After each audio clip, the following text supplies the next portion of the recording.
We're seeing more and more indicators that Bitcoin ETF will be approved Q1 of next year. That is merely a month and a half away or less, folks. And now Standard Chartered is saying 100K Bitcoin by the end of 2024. Welcome to the most engaged community, Discover Crypto. What do you think? Can Bitcoin hit 100K by the end of next year?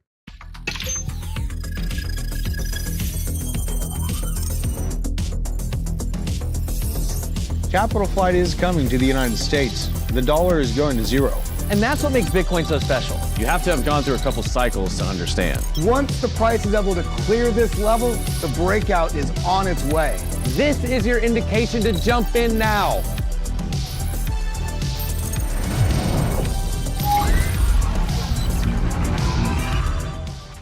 Thank you for joining, everybody. It's 11:30 Thursday, but it's 10:34 a.m., but it is November 30th. Next month is December.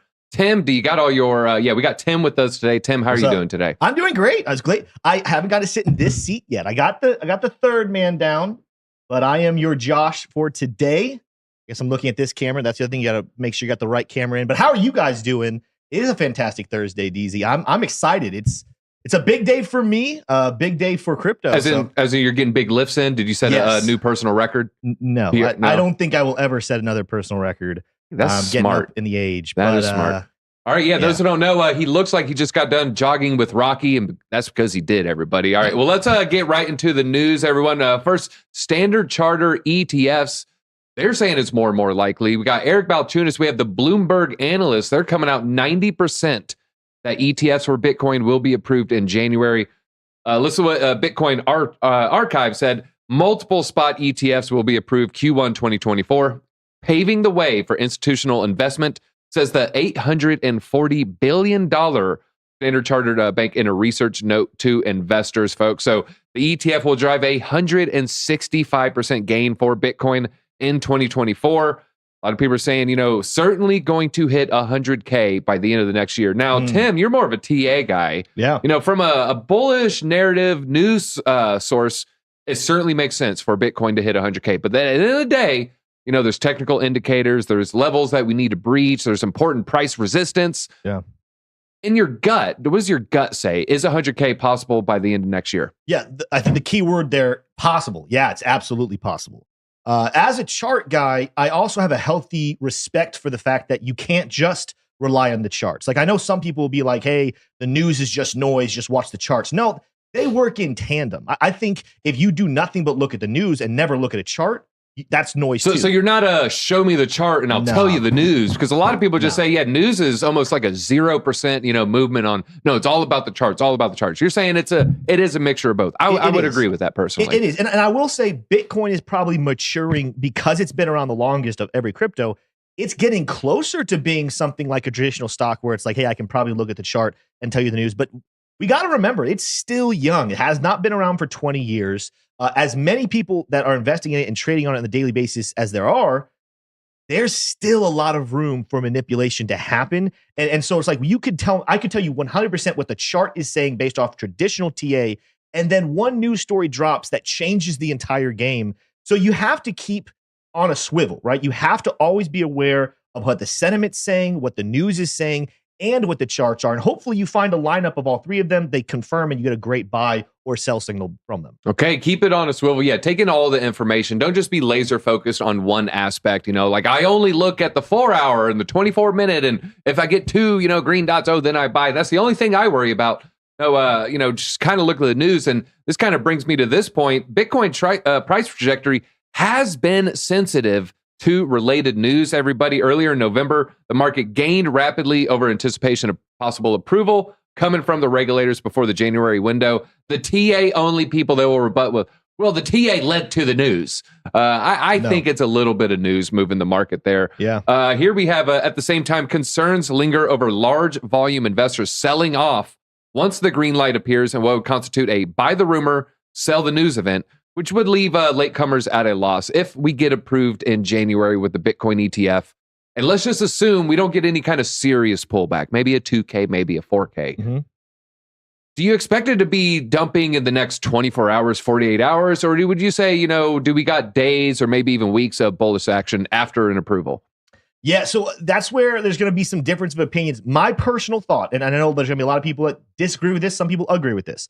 I think at this point, the next catalyst for the dip will be the approval, because there will be a month delay between that approval and when people can actually go and buy the ETF. It's the perfect time in my mind for BlackRock and Fidelity and others to take some profit, to not only gear up for more supply for those clients, but they want to get rich on their own supply as well. So they want to dip the price back down, buy it.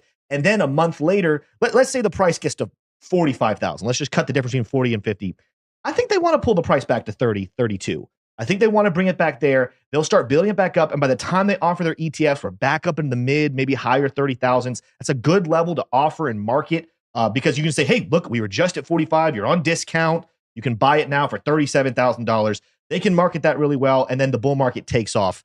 I'm a fan of still believing we're going to get a pre-halving pullback, but nothing's a guarantee, especially in this bull market. I've been calling it the institutional bull market. And when the institutions get involved, heavier manipulation gets involved, which is ironic because of stuff we're going to talk about later with Gary. But the good news for you guys is if you just hold on, have a nice portfolio you're just holding, because that manipulation will continue to move up into the right. And you'll make a lot of money if you don't fall for all the ups and downs and the FUD and FOMO articles that are coming over the next couple of months. Yeah, and if you don't know, halving is scheduled, I believe, if nothing changes, April 17th of next year. So, with the approvals looking likely, a lot of experts, people put a lot more time into this. They're saying 90% everything's getting approved in January. So we got January, February, March, and then April. 4 months, let's just say 3.5 months, plenty of time for Bitcoin to, kind of mature, then get a nice pullback. So I too wouldn't expect I'll say this. I'm not going to be selling the day that ETFs are announced. Like, oh, I better sell the news.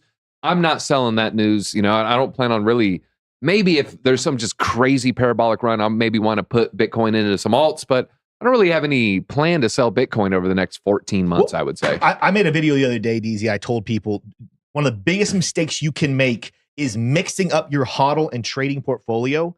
You should take profit with your trading portfolio. That. Like if you believe there's a decent chance for a 20, 30, 40, 50% pullback with your trading portfolio, take some profit.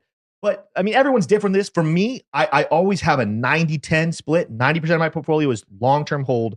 10% is trade. I'm not going to take profit on my HODL until the top of the bull market, until we're like in the $100,000 range, closer to 200,000. But this one, I'm 90% of my portfolio, I'm not touching just because I think we're about to dip 30%. I'm going to trade, I'm going to dump and sell my trading portfolio, but then I'm going to hold on and just, if I'm wrong, which I could be, guess what? 90% of my money is still good and we're moving up into the right. That's great advice. Have a hodling portfolio and a trading portfolio. Great stuff there. All right, well, let's look at the markets real quick, and then we're going to talk some Elon. Don't worry. We're going to, also look at some charts as well. And guys, there's another big buy from Michael Saylor, and we're going to expose the number. He bought more than 2. And less than 1 million. So it's somewhere in between there. All right. Well, Bitcoin is down 0.4% right now. It's holding steady, 37,600 right now. Ethereum, it is up 0.2, but pretty close to flat right there. We keep scrolling through the top 10. No real big movement. We don't have anything even above 2%. So let's look at some of the big gainers and big losers here. Injective, I see people in chat typing about it. Injective still on a run right now. WeMix is also doing great. Theta and Render. And hey, look at that. ApeCoin actually, not doing terrible. I'll take a green ApeCoin day any day. All right, now let's look at the big losers. What do we have? Stacks. Stacks is down almost 10%, everybody. Clayton down 4.4. And now we're starting to see some gaming pullbacks here. Axie Infinity down 3.6%. And Uniswap pulling back a little bit, 2.4% there. Filecoin. But let's see. What do we have big movements for the 7-day? Terra Luna Classic still in the top 100, now around 78. IOTA, people were typing about that one as well. Looking great on the 7-day. It is up 25%. Biggest losers, Pyth, Clayton, Gas, IMX, continuing that gaming pullback. Gaming is just parabolic the last 100 days, 80 days. Now we're getting a little bit of healthy profit taking. So I'd be looking for the next ecosystem personally.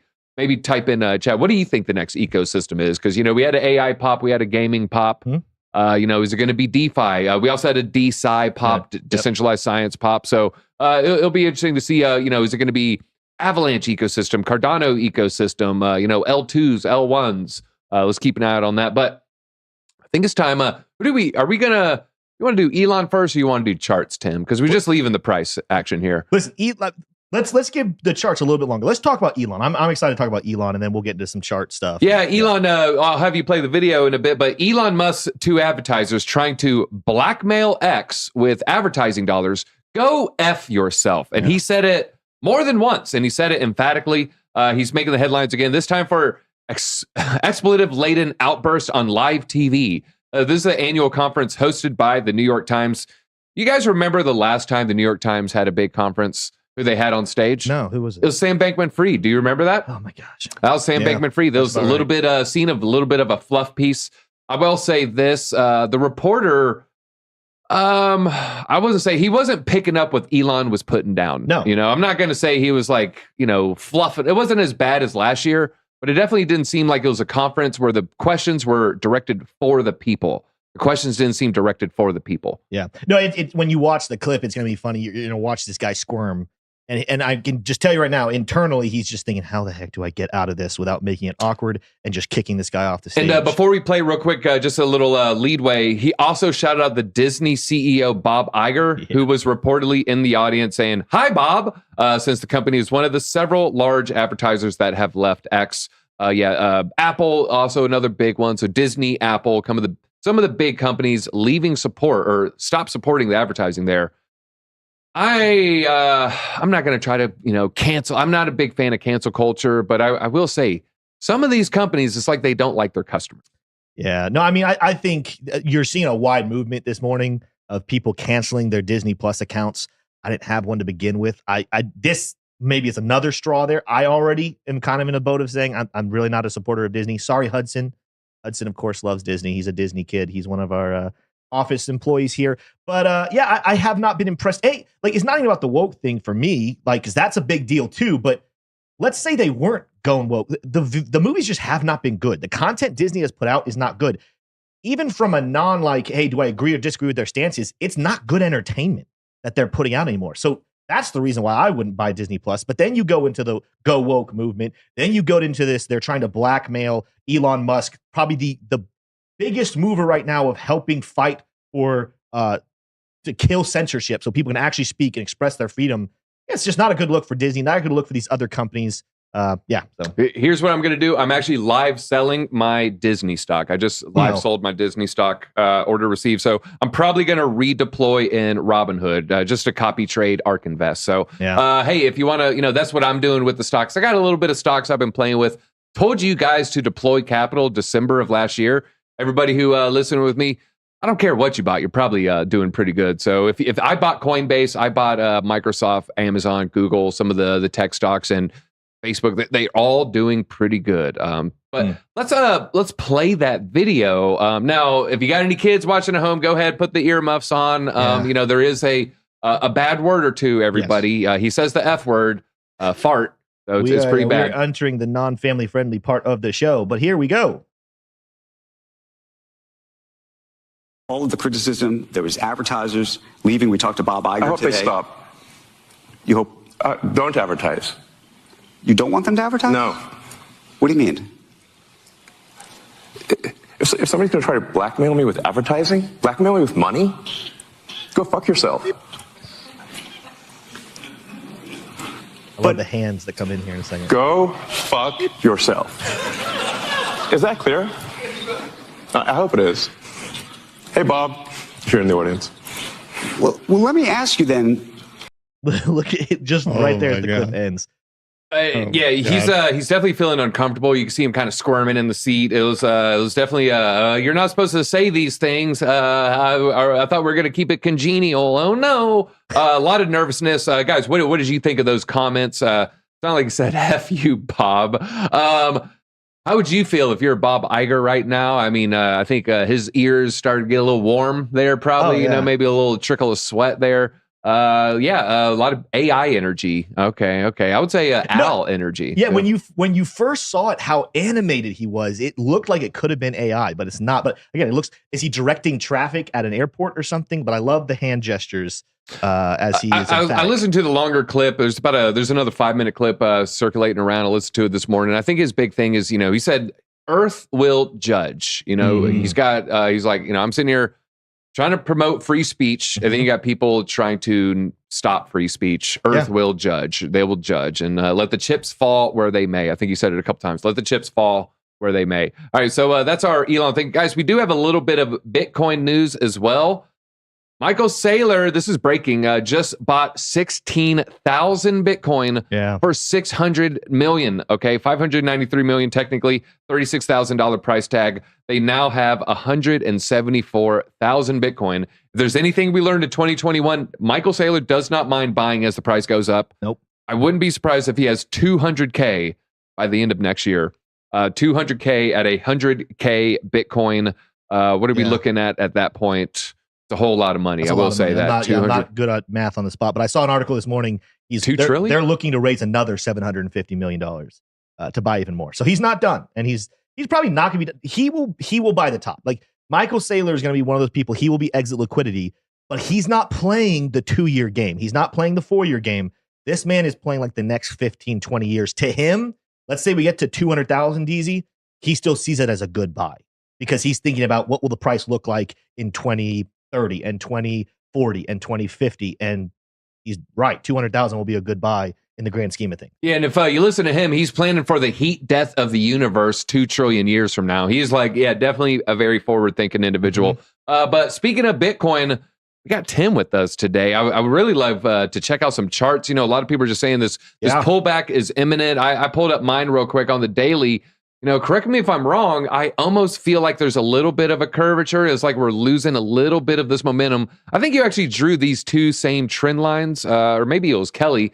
What are the Bitcoin charts looking to you, though? I know you've been looking at them a lot this morning. Yeah, there's a lot of different things happening here. So if we go to my screen here, Drew, the first thing to keep in mind when you zoom out here is remembering that this is still a bull trend. You are right, DZ, that the momentum is slowly kind of keeling over to the side.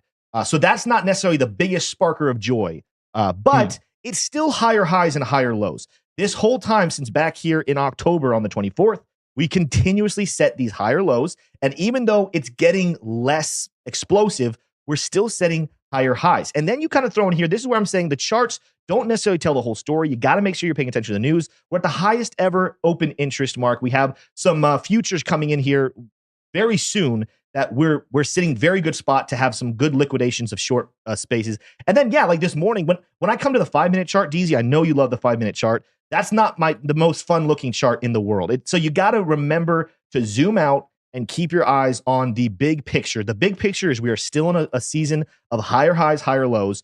We have room to drop. Now, I have this yellow dotted line. It might be hard for people to see here, but when you pull up the fixed range volume profile and you look in this little period of time since this big drop we had back in on November 21st.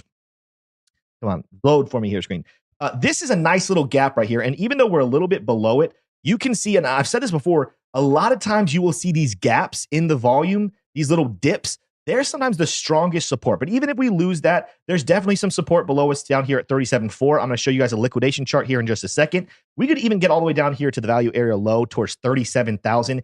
And that still puts us in the grand scheme of things above support with a higher low. And when you pull up the oscillators and you start to look at some of these things, if we keep dropping that far, like we're not setting up bullish divergence just yet, but if we drop that far, look at where the RSI is right here. Let me pull down these ones just so I can make more room.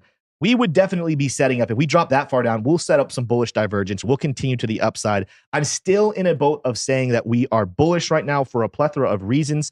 But I will say, I mean, for anyone who's bearish out there, you do want to see another explosive move. We don't want to just see if we make another move to the upside and we only come up here like 38.6, we're kind of killing that momentum. I really want to see us break this dotted trend line right here. I want to get closer into that golden pocket, low end 39.1, upper end 41. I also want to break that blue ascending resistance right there. And that'll make me feel a lot better about the move up into potentially 45,000, maybe platinum pocket move up here towards 50,000.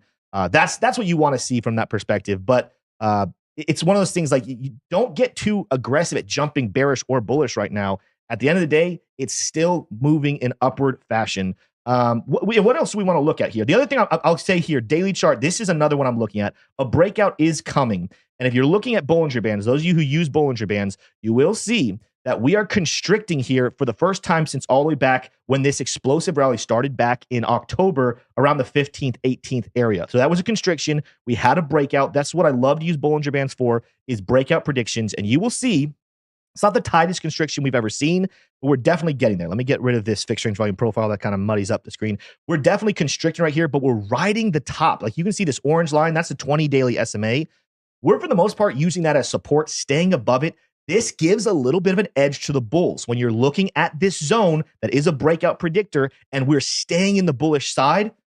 It's not an 100% prediction. You have to stay up there, but it's a good call that says there's a lot more people that want to buy than sell continuously. Every time we come back down to that mid-level, every time we come back down to support, there's a line of people waiting to buy a Bitcoin dip. That's why I'm sticking bullish at this point in time. Yeah, and someone you just saying Michael Saylor has more money on the sidelines. He wants to do more. He has more debt. So yeah, there are people ready to capture this dip. Yeah.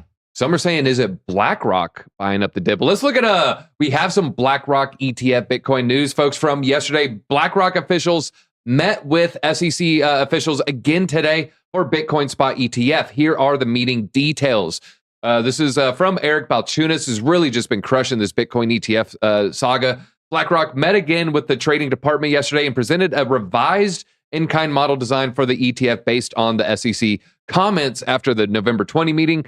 The following people, including NASDAQ officials, were present at the meeting between BlackRock and the SEC. Those who don't know, Coinbase is handling part of the custody, and then NASDAQ is going to be for the information sharing agreement, which doesn't sound ominous at all. It's, in their words, it's to stop fraud. So they want to make sure there's not market manipulation. So we got the key players meeting with the SEC officials here, key BlackRock executives, NASDAQ executives as well. BlackRock is trying to produce a more attractive product for investors by turning to an in-kind method for its spot ETF, but this will likely be questioned by the SEC. They seem inclined to approve a more cash-focused Bitcoin spot ETF. Also, Grayscale in the ETF news. Grayscale gears up for a spot ETF, updating trust agreement for sake of operational efficiencies. These are all signs that we are going to get an approval. If I just I'm going to go to Eric's tweet real quick. Eric Balchunas, he's the senior Bloomberg ETF analyst. Might have to go down. Guys, he's tweeting regularly here. This is 44 minutes ago. This is an hour ago. Keep scrolling. I want to see one from last night here. Another one from an hour ago. Guys, he's been on top of this story. Looks like BlackRock met with the trading division again yesterday and gave them the revised design. Here's the full doc. Here's what I wanted to read, the follow-up tweet he had underneath that. Let's just see. Can't always get there first. Here's the original, looking like a new thing is step 4, which is the offshore entity market maker getting Bitcoin from Coinbase and then prepaying in cash. So guys, they're getting closer and closer and closer. They're dotting the I's and crossing the T's. And the experts who are eating, sleeping, breathing Bitcoin ETF news, they're given 90% prediction rate for January. It's looking pretty bullish. Folks, we might not get that big pullback before January. I'll say that. I don't want to come off as too bullish. Moon Boy, $1 million Bitcoin next cycle. I don't want to come off that way, but might not get that pullback. Yeah, I think it's going to be one of those, like, this is an expression that we've heard for a long time now. Buy the rumor, sell the news. So what's the rumor we're buying right now? We're buying the ETF rumor. Yeah. So 40 days ahead of time, by the way. Yeah, so it's not like it's next week. The execution of it could be the exact time we finally stop this little rally. The other thing I was going to say real quick, and we'll move on after this, but the liquidation. I was going to show you guys liquidations. Oh, yeah. This is also really important when you're looking at this. I don't know the way it's working. You can't see the price. I'm going to have to just say the price to you guys. You're looking at these yellow lines, heavy liquidation right here. Down here at 37.4, I'm not going to be surprised to see us come down that far. I showed you guys that level on the chart as well. There's 169 million down there. There's a slight amount that we could go a little further to 37.2. But what I'm looking at is this big one above us, 38.5. 154 million right now, but this is a level that a lot of analysts have said if we can get above 38.5, the amount of liquidations that will happen, there we go, 283 million that is. This could be the catalyst. Like, notice we rejected on it right over here, November 29th. If we get above that level, that's when we could see fireworks and a short squeeze get ridiculous with the amount of liquidations that happened. Open interest right now, super, super high. If we get a push up to the upside, that's when the explosion, the fireworks start to happen. All right, chat, do you think will we see fireworks? Are we going to get the approval in January? Where do you see Bitcoin's price February 1st? You know, that could be a good question. Yeah. Will we pull up and then pull back? Will it just be off to the races? waiting for some sort of bear trap near the halving. We're gonna be watching. We're gonna be looking. We're gonna be on the sidelines every day, eating, sleeping, breathing ourselves. Mm-hmm. All right. Well, let's talk about some Bitcoin adoption. Well, I guess we could talk about the futures news real quick. What do we got? World's largest Bitcoin futures ETF breaks 2021 record high for assets under management. This is ProShares Bitto ETF there. That was 1.47 billion in holdings.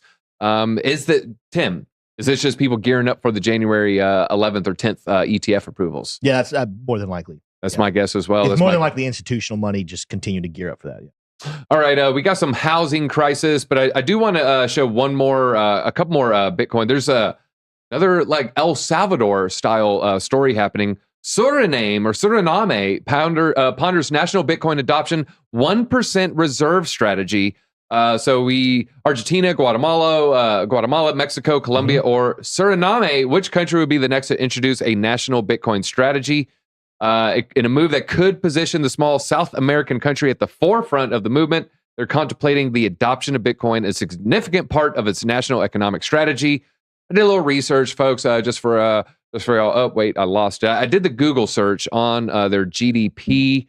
Maybe I backed out. They're 163 out of 193. So not a large country. Not going to be trillions pouring in anytime soon. But I think it's just part of that domino effect that we've been seeing.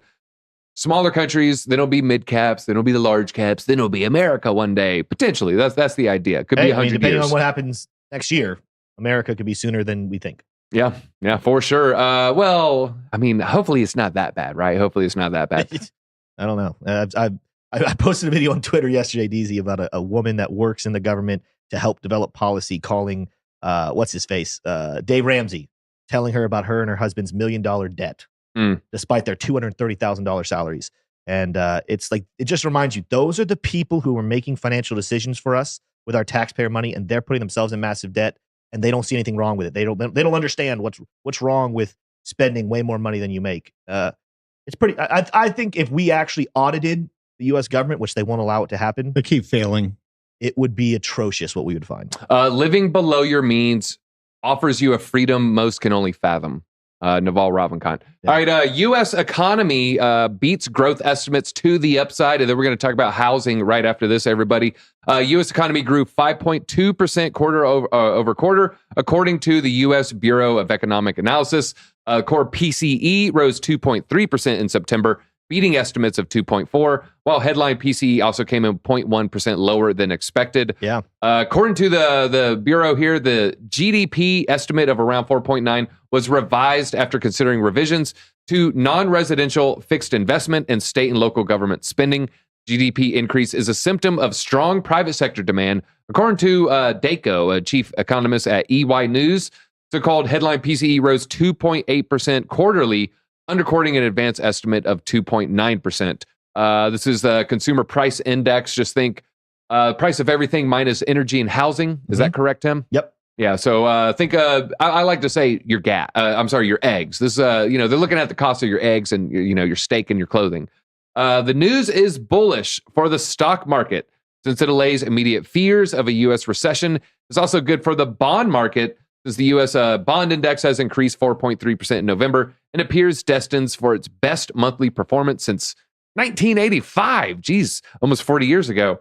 The yield on the 10-year Treasury has fallen 5% 1 month ago to 4.3% on Wednesday, driven by sentiment the Fed could soon cut interest rates. So, good news for stocks. I would say ultimately good news for Bitcoin as well. It's good news for all investments. Again, we all know these are BS numbers that they're just printing out to continue to prop up. It's Ministry of Magic numbers is what it is. Yeah, you sometimes when you're trading, you have to trade the numbers, not reality, and that's kind of where we are right now. This is bullish, even though it's kind of not. All right, Brian Armstrong, CEO of Coinbase, just smashed the like button. How about you, folks? So all the bald brothers or the people with burly beards and more hair than me. And part of this is I need to go get a haircut. I'll probably let's take a closer tomorrow. Look here. But it's a little bit full. Yeah, all right. I mean, if someone was going to look at us to go back to us two again one more time, someone say pick the lumberjack out of those two. I don't think they're choosing me. Probably not. If they say who's the nerd that can play Magic the Gathering, adequately, maybe I win that poll. You would win that easily. Yeah. Hey, I have callus on these hands. I'm a man. All right, let's talk about housing at this moment. 99% of Americans unable to afford housing right now. That doesn't sound good. That sounds pretty terrible, I would say. The crisis is not confined to the bustling city centers or the high-demand coastal areas. It has spread its roots deep into smaller counties and remote regions traditionally considered affordable. Statistics show a grim picture, everybody. 575 counties previously known for their affordability have seen their housing prices soar post-pandemic, slipping out of reach for the average American. Isn't just affecting those with modest incomes, however. Even individuals earning $400,000 annually are grappling with the harsh reality of being unable to secure a home.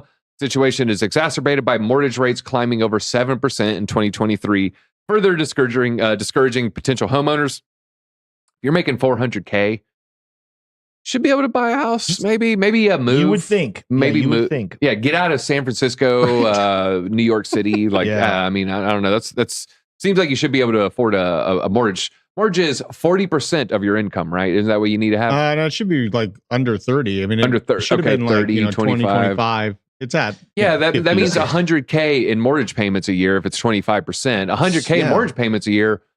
I mean, $8,000 a month. Stop buying. Get a smaller house. Stop buying $3,000 pairs of shoes, $10,000 jackets, $150,000 cars. Get yourself some financial stability, not things that depreciate the moment you buy it. And maybe you can actually have still a hope at an American dream. But it's dwindling. Easy. I mean, the people that are able to live what is considered the American dream, it's dwindling every single day. With the inflation just continuing to get out of control. And then again, watch what happens here. I mean, we talked about this the other day in the office. This movement of you will own nothing and you will love it. People are, we talked about this actually on The Basement, Drew, right? We talked about this the other day on The Basement. Every day. Young people are falling for it. The thought of like, well, right now I can rent an apartment for $2,000, get my nice studio apartment for $2,000 a month, but the mortgage would be like $2,400. I'm not, well, okay, so you're flushing $2,000 down the toilet. Versus you're investing $2,400 into something that will continue to appreciate in value, and maybe you can hand it off to your kids. That's not how Gen Z thinks. And so BlackRock's going to end up accomplishing exactly what they're doing. Meanwhile, us crypto people, hopefully we are catching up. My plan with this bull market, DZ, I don't know about yours. I want to buy myself a house, and I want to buy maybe one or two others as well. They're getting into some real estate. Speaking of Gen Z, I've been watching the Squid Games game show on Netflix. Phenomenal. The actual game show. Phenomenal. I am getting infuriated by how some of these people act in soft Nerf-like ways. Yes. Like they're acting like, oh, feelings matter more than $4.5 million on a game show. No, the heck they don't. The dude crying over the cookie. There's so many non-ironic tears and just softness, and it's primarily the younger people. If I'm just going to say, I'll say the older people on that game show, it's like the Squid Games show. It's like they're tough. You're rooting for them. Like, I want the 70-year-old person to win.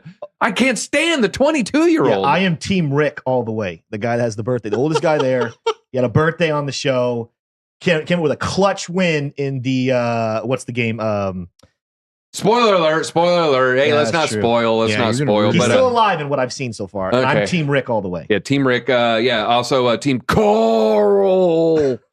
All right, that was a Rick reference for y'all. All right, last thing on the housing here. In conclusion, the American housing market, once a beacon of opportunity and stability, has become an emblem of economic disparity. With 99% of Americans priced out of the market, the country is at a crossroads. That crossroads is, will we see a housing crash or not? I would say that's essentially the crossroads. Because I think, eventually, we start having interest rates lower. That means your mortgage would be a little bit cheaper relative to the price there. And then, we have had a correction.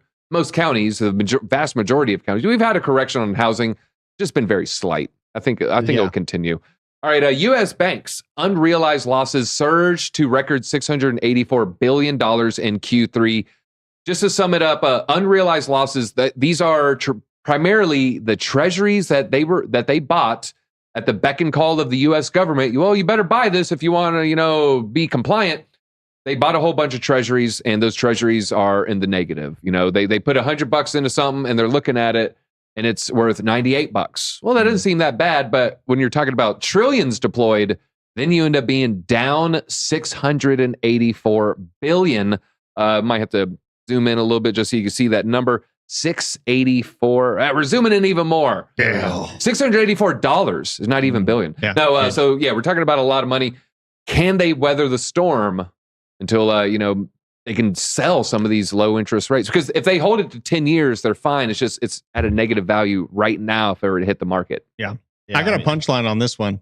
What you got? A big chunk of that realized and unrealized losses, including realized losses, we're looking at $1.5 trillion total that they're underwater, but a good majority of those are actually securities, mortgage-backed securities, and Gary Gensler has said nothing about the situation. I thought that crypto was the thing ruining everything. Yeah, that was a huge catalyst for the 08 crash. Right. Mortgage-backed securities. Yep. Right. Yep. So, there's that. While he's sitting here chasing us around in open field trying to stop crypto projects, our banking system is at risk of going insolvent. Brian Scroggins, he has a good scenario. So rent is $2K, but buying a crap home would be $4K mortgage. So yeah, that case, yeah, I mean, it's not a $2K to $2,400. You got to make your choices there. I'm totally with you. All right, let's see here. So the macroeconomics outlet Kobisi letter reported that unrealized losses on investment securities held by banks at $684 billion this quarter. Moreover, the third quarterly data marks a 22% jump compared to unrealized losses seen last year. Okay, so quarter over quarter, I'd be puckering a little bit. Year over year, 22%. That's not quite as bad. It's been a lot happening. It's been quite the year, right? This 2023 felt like a long year, even though timelines have been screwed for me personally since 2020. It's hard for me to even remember what 6 months feels like, a year and a half feels like. Is it CERN? Is it CERN jumping? I don't know. We're gonna talk about CERN and timelines in a little bit. This one will be for you, Drew. Yeah. All right, SEC chairman, you ready to talk Gensler? Your favorite person? My best friend. Yeah. It's we have the same haircut, so I kind of like him. Gary Gensler speaks out about cryptocurrencies and Bitcoin spot ETF approval. He was at a conference yesterday, and so he was talking about the Bitcoin spot ETFs. He announced he would not make prejudice on this issue. That's a good sign. That is a good sign. I think that's banker speak for BlackRock. You got the green light. I'm taking this as a bullish statement. What about you? I take it as a nothing statement, like almost everything else Gary does. Yeah. Okay, I can see that as well. He kind of has to play both sides. You can't just say like, you're definitely getting the approval. They got to use vague terminology and vague language. Yeah. That's it. He's answering it as political as possible to pretty much say I'm keeping. We know from even internally in the SEC, Hester Peirce telling us, I have no idea what the other chairmen are doing. We don't really know what's happening because every single excuse we've used so far has been stupid. So you have to continue to use deductive reasoning and saying, well, if we've come up with stupid reasons to deny it before, is he not capable of coming up with stupid reasons to do it again? I'm still high on one happening soon. Whoa. But I'm not going to be surprised if there's another BS excuse in January. Yeah, we'll see. I'm still banking on a lot of experts saying 90%. Catch them all. Shout out to Limp Bizkit. Let's see. So Gary spoke about, is Bitcoin a commodity though? All right, we're gonna. What did he say? Is it not? Well, he reiterated his view that he thinks Bitcoin is a commodity. This is good news, folks. Good news. That means it's not a security. But he expressed concerns that the industry in general, there are some concerns here. Charles Hoskinson just did a speech yesterday. He did about a 45-minute speech about, Bitcoin being, not is a commodity, not a security. He had a little bit of an issue with that. He's saying, we don't know if Satoshi didn't do an ICO. He could have mined Bitcoin for a predetermined price before Bitcoin launched, and maybe someone gave him some money. Maybe someone gave him, his example is 2 years salary. We don't know, what happened in those early days. Also, when he spun up the software, he was, him or the group, the only entity that was controlling Bitcoin. And then he brings up Hal Finney, Hal Finney received the first Bitcoin. It was pretty quickly. No, this is something I learned. Apparently it took Hal Finney multiple tries to get the software working correctly. So at one point it was a totally centralized currency. So he was saying, given those facts, how dare you call it a commodity while calling Cardano and Ethereum securities?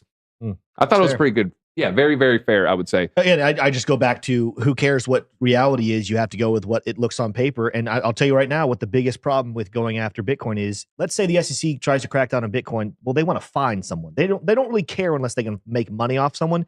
Who are they getting money from if they go after Bitcoin? Yeah. There's no one. There's no one they can take money from. But they can go after IOHK and Charles. They can go after XRP and Garlinghouse. They can go after these other known entities that have started cryptocurrencies. There's no one to collect money from on Bitcoin. To me, that's why I think it got a pass. Yeah, I would say the same. And at this point, it's like if there was one, it has to be that one. Yeah. So, then it's kind of that example too. Yeah. All right, let's talk about Treasury sanctions on mixers. This one was called Sinbad, everybody. Of the crypto mixer Sinbad after money laundering accusations. The entire reason I'm bringing up this article, though, on this crypto mixer called Sinbad is to bring this up, everybody. Hey. I know what the heck I watched. I watched Shazam starring Sinbad. Is it Berenstein or Berenstein Bears, folks? We're talking about the Mandela effect. I know this is a little brief departure. Are you too young for this? I didn't watch it. There's the question, am I too young? I'm not too young, I don't think. But I might have been too sheltered. My mom definitely sheltered me as to what I was allowed to watch as a child. So I'm not afraid to admit it. It is what it is. C90. I remember watching it. Let's just show the. I'll zoom in a little bit on the movie here. The idea is everyone remembers a movie called Shazam, but this movie did not exist. And the explanation given is, well, no, Sinbad starred in a different movie, and then there's a movie starring Shaq that was called Kazam. And people are just misremembering things. I don't know. Okay. I don't know, folks. I don't know. That was fun. I know that was like a basement moment, but I saw Sinbad. And I remember seeing this tweet, and I'm like, you know what? I'm making that connection. All right, let's talk about ARK, everybody. Cathie Wood's ARK buys 1.5 million SOFI shares as SOFI exits crypto. But she made another buy, and we're going to reveal the other buy as well. So the amount that she bought, 1.4 million, and based on the closing price here, right now she has a total of 13 million SOFI. So she's getting out of this company that is getting out of crypto. But she's going into another company that is in crypto and that a lot of people that probably have used. You probably used it. At least probably 25% of you have used it. She's buying Robinhood shares, everybody.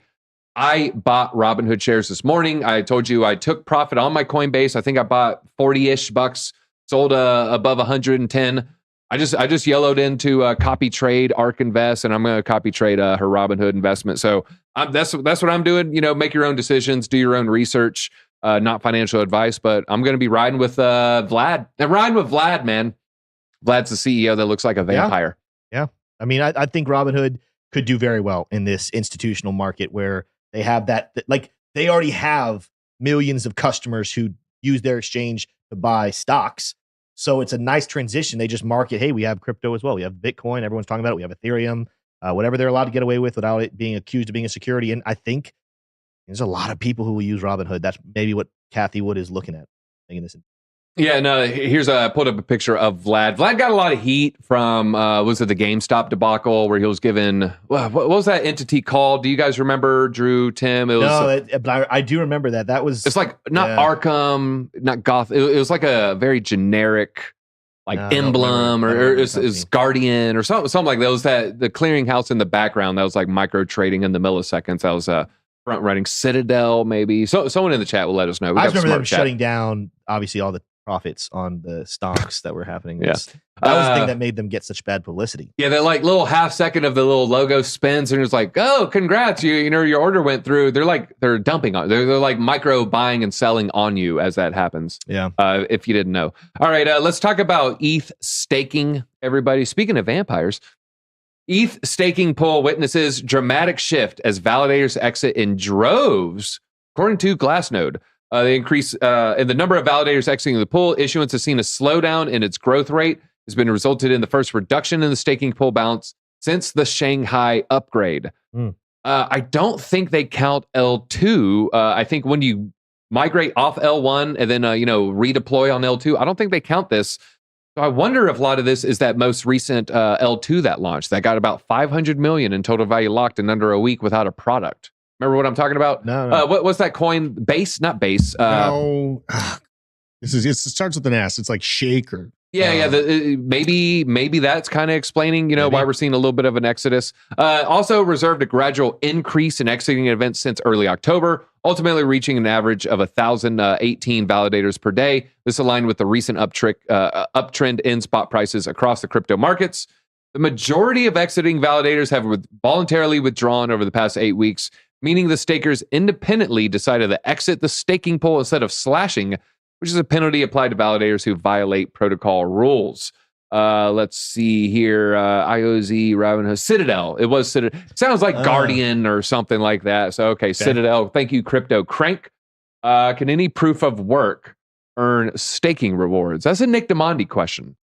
It's an interesting concept, a proof of work earning staking. I don't see why not. So it would be, maybe it's just a way of generating hype, so it's like a customer, acquisition costs, or maybe it's like a dual way of securing a network. I don't know. Interesting. Maybe, I don't know. Someone let us know. Someone's saying DOT, perhaps. I'm not sure. Yeah. Well, let's see. Who is leading the exits? It looks like Lido. Lido stood out among the liquid staking providers for exits, which makes sense because they are the largest staking provider. So no big surprise there. All right. Let's see here. I was seeing if anyone would type in that. It was L2. Blast. That's it. Blast. It was Blast. Hannah Hughes with the save back here. Thank you, Hannah. Thank you. All right. So Blast. Yeah, Blast was the L2. Yeah, they got 600 million or so, like in a week. Yeah. The money had to maybe come from somewhere. It seems to me more likely that they moved off an L1 or an L2 and then put it onto Blast rather than redeploying fresh fiat into Blast. I think it's more likely it got pulled from other chains here. How are you guys feeling about Avalanche? I like Avalanche, but right now I'm kind of looking into Avalanche ecosystem. I think that's where the real gains are going to be had. Yep. So, maybe I'm working on a Cardano ecosystem video. Seen a lot of people saying I should work on an Avalanche ecosystem. I've been researching a little bit, so maybe that'll be the next one in the pipeline. Maybe tell me your favorite Avalanche ecosystem token in the comments below. Maybe we'll make the cut. If I see enough, I definitely will. All right, Wormhole. Let's talk about wormholes here. Garners a whopping $2.5 billion valuation as a new unit emerges here. This was after a $225 million raise. It's backed by Brevin Howard, Coinbase Ventures, Multicoin Capital, Jump Trading. Let's see. I haven't heard of the others, but it was not immediately clear which investors participated in the latest round. Okay, so we don't have who's in this. I guess maybe this is a Series A. Maybe they got the seed already. This protocol was hacked for $320 million. Jump Trading jumped in to replace the funds there. That would hurt. I bet they got a lot of equity, though. Okay, Beam. Yeah, people like Beam. Beam's really hot, folks. If we live look here, we're going to do a live look. Beam has got an insane 30-day. It's right now, it's ranked 126. If we click right here, yeah, look at that. I mean, you can see it here. It was 004. Now it's 009. So it's 2x on the 30-day. 90-day kind of, it's not that old, is it? Yeah. So Beam's not that bad, actually. A 2x in this ecosystem for 30 days is actually not as crazy as a lot of the other ones. A lot of the other ones got like 3x's and 5x's. So when you have a very low market cap like Beam, Beam actually isn't that low. That's the 408. That's the larger one. Okay, so Beam, $408 million market cap. All right, categories, DF. All right, little shout out there. I don't hate Beam. I haven't looked into it enough though. Yeah. All right, we do have Nick, real quick. Proof of work that has staking. Any. Is there any? Yes. What is it? Okay. We don't have the camera set. You have to lean in a little bit more. Get in there. Yeah, get into this mic. Let him know. Where's he going? We have. I got. Oh yeah, we do got that one. You got it. Okay. Where's my camera? Hi. He's out of breath from wrapping around the V here. I was just doing a set downstairs. Hey. When he does a set, he's checking his mining rigs. He picks it up, blows the dust off the fans, put it back on. He has so many, it's like doing 8,000 reps. Yeah, it's like doing 8,000 reps. Okay, so Neoxa has master nodes. I think you need 1 million Neoxa to get that set up and validate. So how do you spell it? Neoxa. X is the token. Neoxa is the project. Okay. All right. 858 rank. Guys, this has a $17 million market cap. Low cap. And remains to be seen. Is it a low cap gem or, something? Oh, look at that all-time chart there. Yeah. All right. Well, it just came out. It just came out, and they actually just added September 22 capabilities to host Fortnite servers. Ooh, yeah. A lot of decentralization happening within the Fortnite ecosystem right now. We're seeing an increasing number of crypto protocols try to get into the ecosystem because it's just a good way to get gamers. You say, here's our mini game within Fortnite, our special map within Fortnite that's just so fun. Everyone wants to play it. Come over here and hey, maybe we'll reward you in our cryptocurrency or something like that. So, all right, let's talk about an L1 here that has now dumped everybody. I actually put this in a video. I think it came out. Did it come out yesterday or 2 days ago? I filmed it 3 days ago. It was the risky 10K portfolio. Yeah. I put this coin in there, and it was up it started to move up, and then it was up like 20% the next day. And I think the video launched that day, and I'm just like, oh God, I hope no one buys the top here. Sometimes, we edit a video and it might take 12 hours, 24 hours to get out, or it's scheduled maybe even 48 hours later.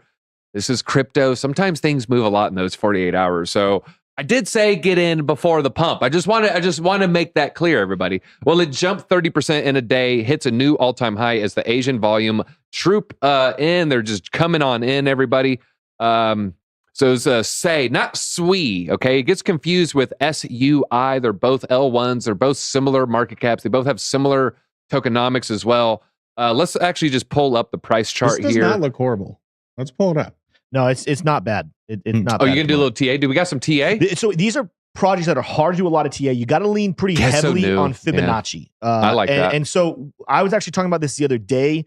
Again, you're looking for news, you're looking for adoption stories, you're looking for anything that can spark it. But when you were looking at the Fibonacci levels, we didn't quite get there. We got very close to the 0.5 Fibonacci level. If you go back, I'm looking on Coinbase here. So every chart might be a little different. But when we originally launched here on Coinbase, shot up all the way to about almost $1. It pretty much kissed $1. So that's our starting zone. Went down, bottomed out here around 9.4 cents. Came up, the peak we had the other day, right there at the 0.5. I told the Investing Bros community, I said, watch out for an interesting entry point somewhere towards that 0.382. Now we went slightly below it, but you can see we're kind of working to find some support. Hourly chart, definitely. If I went to the hourly chart, definitely seeing some support on those oscillators. Got a little bit overextended. That's an MVP oscillator that kind of marks buy. So we kind of flashed all the way into that bottom. So no guarantee it shoots back to the upside, but with the recent partnership with Circle, with the comparisons to one of the hottest altcoins of the last 60 days for sure, Solana, this is one. I think whether it goes down or not, I think this is one that even if you bought right now around 23 cents, remember the high's $1. I think it go higher during the bull market. It might not be a terrible investment. Okay, it looks like you can get it on Coinbase. Okay, I'm just seeing how user friendly it is to buy. So it looks like you buy it on Coinbase. I see Kraken. I see crypto.com for the American viewers. Those in Great Britain, India, elsewhere. You can buy it on Binance, Mexi, Bybit, Gate.io. So KuCoin. Yeah, I miss using it's on a lot of KuCoin. the big ones. If you have a large known exchange, you probably can buy. Yeah. So, all right. I'll keep an eye out on that one, folks. Now that there is a pullback, I feel a little bit more comfortable saying, yeah, I don't hate this one because it felt bad. All right. So let me just kind of walk you through, this is me. This is a little bit of an estimate here. I think when I was making it was like around a 4% pump. I think I was making it right here. So it was like a little bit up from this moment. It was like up 4%. Mm-hmm. The video, it's made, it's like scheduled 12 hours later. And then this happens. And I'm just like, man, I really wish I could have got that information out to the viewers just a little bit sooner. I feel bad if anyone bought right there. But now that we got this healthy pullback in this healthy range that it seems to like to hang out in, I wouldn't mind buying this one. I might DCA into this tomorrow. I might DCA because my Robinhood stuff I've been doing lately, I'm just kind of floating. I'm spot trading. I'm not like DCAing fresh capital in. I don't mind deploying fresh capital into a new L1 at this point in the 4-year cycle. So don't run it up 10% before I buy it tomorrow, everybody. But speaking of run it up, IOTA ran up 43% after registering Ecosystem Foundation in Abu Dhabi. This is the IOTA DLT Foundation, claims to be the first foundation to be registered under their new framework. So then jumped 43% on that news, and they will be funded by $100 million worth of IOTA tokens locked up for 4 years. I like that. That means they have to go through the whole bull cycle. The rash of approvals comes as Abu Dhabi ramps up its efforts to establish itself as a crypto-friendly hub. Earlier in the year, they announced they would pour roughly $2 billion into Web3 and blockchain startups to attract builders to its economic free zone. A lot of money coming in there. So I expect Dubai to compete with China and America and Europe in a very, very real way, if not even exceed it, leading up to the next bull run. A lot of money over there in the sovereign wealth nation, the sovereign nations, and just oil money in general over there. Certainly a high amount. Are you an oily boy? Do you ever trade oil? Oily boy. Yeah, oily boys trade oil. I got told earlier I have nice skin, so I don't think I'm too oily. Let's get in a little. I mean, it's definitely nicer than mine. I'm just an old wrinkled mess here. I don't even have a special routine. In fact, I think my wife would say that I should have a routine. I don't think I have a face routine I can give you my routine, and 5 years from now, you'll look 1 year younger. Okay. I put coconut oil on my face every day after I shower. I can tell you this: if I just shaved my beard, I probably look like 10 years younger. Me too. But you know, I don't think I don't have an in chin. You know, like I don't have like a full blown like beta chin, but beards just make chins look better, right?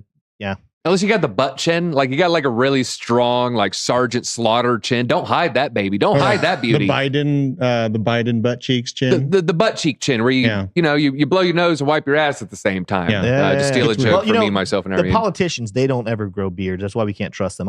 My philosophy is you can't trust a man without facial hair. And no offense to people out there that don't have facial hair, but you don't trust them. Can't trust them. Okay. What if they're trying, but it's that weird wispy flesh colored mustache? There's medical science that has gone very far these days. You can do it. All right, not to sidetrack too much, we're going to talk about DeFi here. On Squid Games, there's a guy that has just a wild mane of like lion hair. He has like fleshy, the blonde surfer bro. Yes, the guy's weirdest haircut in the world. And they only show him in like camera glimpses here and there. The first episode, you're like, what was that? Was that a Sasquatch? Yeah, he's disturbing looking. He's a nice guy, I'm sure. Hey man, if you're watching, you don't look disturbing. I don't know why Tim said that. I don't know why Tim personally attacked you. Tim, do you want to apologize? I'm sure he's a great guy. Listen, just get a better barber. Nicole, that's why my son wears a beard. He has a good butt chin. You need an Alf hat for Christmas with and then your brand on. Okay. How do you shave a butt chin carefully? Very, very carefully. Very carefully. All right. Let's see. DeFi. Let's shift gears back to crypto here. DeFi could solve Africa's foreign exchange problems. Neobank CEO says. Oh yeah, this is a clear. Africa adoption of crypto is incredibly high, especially in Nigeria. I think Nigeria has the highest per capita adoption, even higher than Singapore. Yeah. If I'm not mistaken. You're right on that. Yeah, they're going to lead the charge in a real way when it comes to FX trading. And honestly, some of those countries have the worst inflation in the world. So it's a necessity for them. Necessity is the mother of all invention. Out there, you go out there, you have grandma, she don't know how to work the smartphone out there. Over there, it's a necessity or you starve to death. Mm-hmm. And so they're going to have real adoption. I think that's all we got for today. But do we have any questions tomorrow? Or the memberships, member only Q&A. Yeah. You want to stick around for that for sure. Yeah, it's going to be good. Make sure you guys are hitting that and, join the Alliance. We got some good stuff. Got some good stuff lined up coming out the next couple of months for all of you guys. Also, just another way to support the channel as we're embarking, discovering crypto. Cannot wait. I've been behind the scenes a lot. You guys don't get to see me a lot on camera. I've seen people ask, is Tim still there? Yes, Tim is still here. But we got a great team working behind the scenes. This bull market, guys, it's going to be phenomenal. If you're looking for drama-free crypto education, top-notch, constantly staying on top of the projects, you found the right channel, and it's going to get even more in-depth when you join that membership. So go ahead and join it. You get access to behind-the-scenes videos. We're going to do a lot more in there, and then those Q&As on Fridays. You do not want to miss it. It's going to be awesome. All right, and someone's saying it's Vietnam, according to Chain Analysis, has the highest adoption rate. Yeah, they do a lot of remittance payments with crypto over there as well. I was looking to see if I could find stats on Nigeria, but yeah, you might be right. Yeah, it might be Vietnam for sure. it's on the rise in Nigeria, according to Chainalysis. So that's the article I'm looking at right here. Okay, so view more, making me hit buttons, 9% year over year. All right, so they're seeing increases though, for sure, which is pretty good during a bear market. You do like seeing increases during the bear. Any other questions? Yeah, make sure you check out Tim's Investing Bros YouTube channel. We just put in a link. Thank you. Shout out to the entire Bros community. Today, DZ, is the 1 year anniversary. T-Stream and I started the channel 1 year ago today, right there, 9 days after the bear market bottom. So I'm bullish on Bitcoin since then. I'm bullish on the channel. And all of you guys who already are subscribers, thank you so much for your support over this last year. I'm glad to be a part of two phenomenal communities in crypto. That's Discover Crypto and Investing Bros. Subscribe to both of them. Alpha on both those channels. Can't wait, and can't be more excited for the next 30 years with both of these communities. So Nigeria's number 3, India number 2, Ukraine and Indonesia. Interesting, Ukraine's in there, but not interesting if you do some second order effects of what's happening over there. Shout out to the Magic community. You brought up communities. I want to give a shout out to the Magic community. We got some Team Lotus Box members coming here, and if those who played Magic, they were crushing Modern a couple years ago. It was Zan Saeed.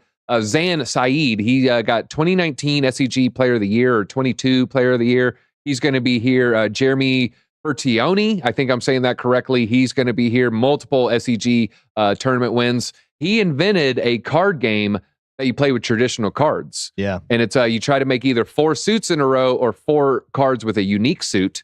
And it's a turn-based thing. Like, so you lay down one card and then you lay down one card, and each suit has an ability. Like, I'll destroy a card or draw a card or something like that. So interesting game. I did a little tutorial. It's already built. It's on PC, iOS, and Android. I'm not going to say the name. Have you guys considered bringing in other people? Yeah, we love Gareth Soloway. I don't know Crypto Casey. Gareth's going to be on the channel tomorrow, actually. Look at that. Yep. Hey, you manifested that, Alan. Thank you for the call out. Yeah, Gareth will be on the show tomorrow with the Alpha TA. He's going to be awesome. Yeah, and next week, I think I'm going to do Scott Melker, Wolf of Wall Street's morning stream. So, maybe check me out on that one. Maybe he'll ask me a spicy question about, what's going on here. I don't know how I'm going to answer. I haven't even really thought about it. He's back down in Florida, but he'll be back up next week. Josh has some phenomenal interviews, which, by the way, love every crypto influencer out there. Love the influencers as well, but he's got some good interviews with some officials in high positions. I'm not going to spoil those names and let him do that, but cannot wait to see all those interviews come out as well. There's going to be a lot more people than just in this building on the channel coming very, very soon. Because again, we care about getting to the bottom. We care about giving you guys the best content and the best information possible. Stick with us. So he's got the connection to the high place. For those at home who just got friends in low places, come make sure you join tomorrow. We got the Q&A. Thanks for joining. We'll see you in the basement very, very shortly. Drew's already got the spice, folks. We've been talking about it. We might get canceled down there. That's all I'm going to say. Hit that like button.